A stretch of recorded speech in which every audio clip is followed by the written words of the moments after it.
In this video, I describe the term fuck boys. Apologies for the swear word. However, it refers to boys who play with a girl's feelings, has sex with her, and then dumps her. Find out why. I am Deidré Wallace, a relationship and corporate therapist. The clue is always in the gaze, point 21D. It was ever thus that some men have sex with women, use them and discard them when the emotional demands become too much. Now there is even a slang word for these boys. It is called fuck boys. This Urban Dictionary term refers to boys who play with a young girl's feelings, has sex with her and does what he likes with her after he has groomed her and she's then fallen in love with him. He then drops her only to find another. These are men who love the process of courtship, the love, the dating, the sex, and they crave it too, because deep down they long for the unconditional love they never received. But once the relationships get serious, they run a mile. This is because the anxiety of the intimacy and commitment becomes too frightening. Sometimes this can be as a result of their mothers being too emotionally demanding. And when a girlfriend then demands commitment from them too, it can remind them of his mother's demands, and he then becomes overwhelmed and leaves.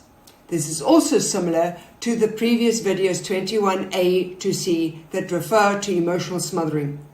Having a mother that has taken away a son's emotional independence can prove hard when the son tries to regain his own individuality and still deal with what intimacy requires, can become too much. So they may run away to escape, but deep down they may still yearn and long to be held without threats, ultimatums, or emotional pressure.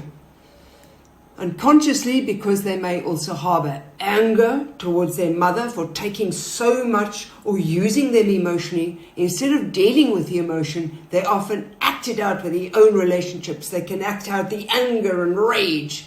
And sometimes this can also result in violence or indeed sexual violence, even rape. This is, of course, certainly not to blame mothers. These days, social media and the easily available pornographic sites have a huge role in how boys are taught to behave towards girls and indeed men towards women. However, it is still important for mothers to realize that over-parenting or emotionally smothering a son can have consequences for how he behaves later on and how it may affect his adult relationships. But also, this is certainly not to negate the important role that a father needs to play. And I will address this in future videos, which is a reminder to please subscribe or keep a copy of my playlist that feature my numbered videos. Anyway, overparenting or smothering a child is therefore not to be underestimated. And I say all of this not to beat parents with a stick. Rather, it is to nudge parents to become more aware that what they may consider as protective, nurturing behavior might actually stunt a child's emotional growth if it is excessive. Holding on to a child longer than necessary can also imply that a parent lacks trust in the child's capabilities. This could stunt their self-belief and confidence. This is why, at the beginning of these 4 videos, I suggested that smothering is similar to abandonment. One of the results of abandonment is that the child then feels that there is something wrong with them and that they are not good enough to be loved. In the same way, an emotionally smothered or stifled child may also feel that he's not good enough, but in a different way. It then gets punished because coping with life and also forming a healthy, intimate relationship can become too much after having been stifled or emotionally smothered in childhood. And I wonder if you have experienced this too. In Khalil Gibran's poem on children, he wisely wrote, "Your children are not your children. They are the sons and daughters of life's longing for itself. They come through you, but not from you.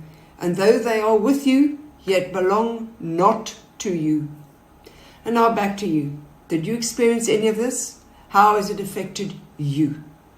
Please do use your journal to write down what you may have experienced, as this will help you learn more about yourself, and do comment if you have any questions. Thank you.